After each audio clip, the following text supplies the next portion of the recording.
So আপনার log in করা Facebook আইডির পাসওয়ার্ড কীভাবে ডাইরেক্টলি দেখবেন বা কীভাবে বের করতে হয় সম্পূর্ণ প্রসেসটা দেখতে হবে। ওকে, আমি সিম্পলি দেখুন ফেসবুক অ্যাকাউন্টটা লগ ইন করলাম। আমার ফোনে ফেসবুক আইডি লগ ইন আছে, বাট পাসওয়ার্ড ভুলে গেছেন। বের করতে পারবেন পাসওয়ার্ড, কোনো ফরগেট করতে হবে না। তার জন্য ফার্স্ট অফ অল এখানে আপনি কী করতে হবে, জিমেইল ওপেন করবেন। জিমেইল থেকে ডাইরেক্টলি আপনি পাসওয়ার্ড বের করতে পারবেন।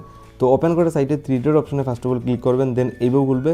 সিম্পল ম্যাথ, ফেসবুক অ্যাকাউন্টের পাসওয়ার্ড বের করতে গেলে জাস্ট নিচের দিকে চলে যাবেন, একদম নিচের দিকে অপশন পেয়ে যাবেন সেটিং, জাস্ট সিলেক্ট করবেন। সমস্ত ইমেল আইডি শো করবে, যে কোনো একটা email ID first of all এইভাবে সিলেক্ট করবেন। দেন একদম উপর সাইডে ম্যানেজারে গুগল অ্যাকাউন্ট জাস্ট ইন্টার করে নেবেন আপনি গুগলে। দেন এখান থেকে খুব ইজিলি পাসওয়ার্ডটা বের করতে পারবেন আপনার ফেসবুক অ্যাকাউন্টের। তো এইভাবে খুলবে। জাস্ট আপনি নিচের দিকে গিয়ে সিকিউরিটি অ্যান্ড সাইনিং অপশনটা ফার্স্ট অফ অল সিলেক্ট করলেন। তো এইভাবে খুলবে, নিচের দিকে চলে যেতে হবে। একদম নিচের দিকে দেখুন অপশন পেয়ে আসবেন পাসওয়ার্ড ম্যানেজার। যে সময় আপনি স্ক্রল ডাউন করে একদম নিচের দিকে চলে আসবেন, জাস্ট এখানে প্রেস করবেন। তো লোডিং নিয়ে দেখুন ফেসবুকের লোগো লাইভ প্রুফ শো করছে। জাস্ট এখানে পাসওয়ার্ড কিন্তু আমার কাছে সেভ রয়েছে। যদি পাসওয়ার্ডটা দেখতে হয় জাস্ট সিম্পলি ক্লিক করবো। ফাইনালি দেখুন পাসওয়ার্ড বেরিয়ে গেছে।